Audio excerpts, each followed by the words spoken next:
नमस्ते दोस्तों। दोस्तों, भारतीय ऋषियों ने सृष्टि की उत्पत्ति के संबंध में अंतर्मुखी होकर खोज की तो पाया कि संपूर्ण ब्रह्मांड मनुष्य शरीर में है। जब ऋषियों ने और गहन खोज की तो पाया कि इस जगत की रचयिता क्राउन चक्रा में स्थित है और उसकी शक्ति मूलाधार में। इन दोनों के कारण ही संसार की रचना हुई। दोस्तों, उस परम पुरुष की शक्ति उसके आदेश से नीचे उतरती गई। इसके चेतन होकर ऊर्ध्वगमन करते हुए सहस्रार में पहुंचने का नाम ही मोक्ष है। दोस्तों, इस वीडियो में हम जानेंगे कि कुंडलिनी जागरण करना कैसे संभव है और किस तरह से कोई भी साधक अपनी कुंडलिनी को जागृत कर सकता है। दोस्तों, इस कुंडलिनी जागरण करने में सबसे इम्पोर्टेंट चीज रहती है कि गुरु शिष्य परंपरा में जो शक्तिपात दीक्षा का विधान है, उसके अनुसार गुरु अपनी शक्ति से कुंडलिनी को चेतन करके ऊपर को चलाते हैं। गुरु का इस शक्ति पर पूर्ण प्रभुत्व होता है, इसलिए वह गुरु के आदेश के अनुसार चलती है। क्योंकि यह क्राउन चक्रा में स्थित परम सत्ता की पराशक्ति है, अतः यह मात्र उसी का आदेश मानती है। दोस्तों, सिद्ध योग में सद्गुरु अनुग्रही रूप शक्तिपात दीक्षा से शिष्य की कुंडलिनी जागृत करते हैं। कुंडलिनी के जागृत होकर क्राउन चक्रा में पहुंचने का नाम ही मोक्ष है।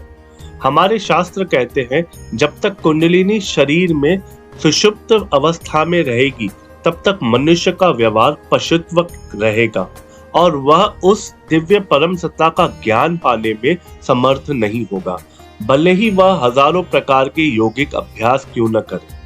दोस्तों, जब गुरु कृपा रूपी शक्तिपात दीक्षा से कुंडलिनी जागृत हो जाती है तो वह साधक का शरीर, प्राण, मन और बुद्धि अपने स्वायत्त अधीन कर लेती है। अतः शक्तिपात दीक्षा के बाद साधक को अनेक प्रकार के शारीरिक, मानसिक और बौद्धिक स्तर पर अनुभव होने लगते हैं, जैसे कि यौगिक क्रियाएं, आसन, बंध, मुद्राएं एवं प्राणायाम, विचार परिवर्तन और आध्यात्मिक विषय की सूक्ष्म समझ होने लगती है।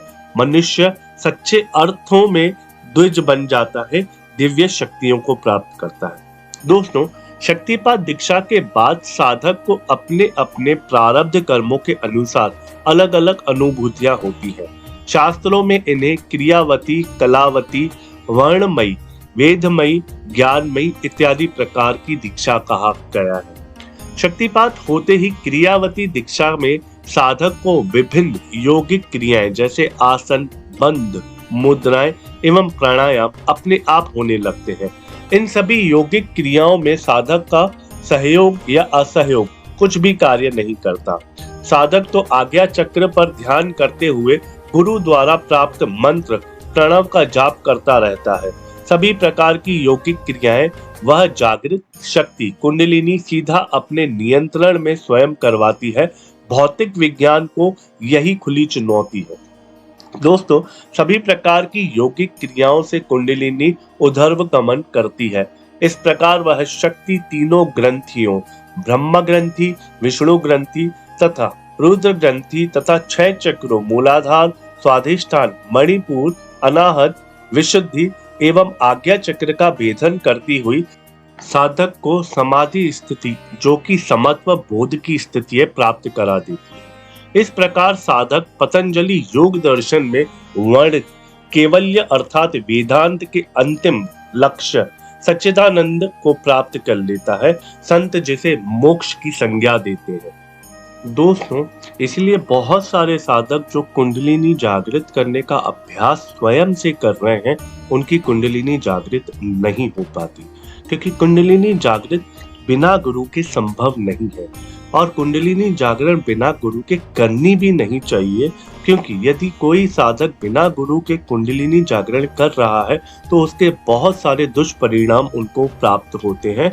उनके मस्तिष्क, उनके दिमाग की बहुत सारी ग्रंथियां काम करना बंद कर देती हैं। इसीलिए अनिवार्य होता है कि इस सूक्ष्म और इतनी पवित्र चीज को या इतनी पवित्र साधना को बिना गुरु के ना किया जाए।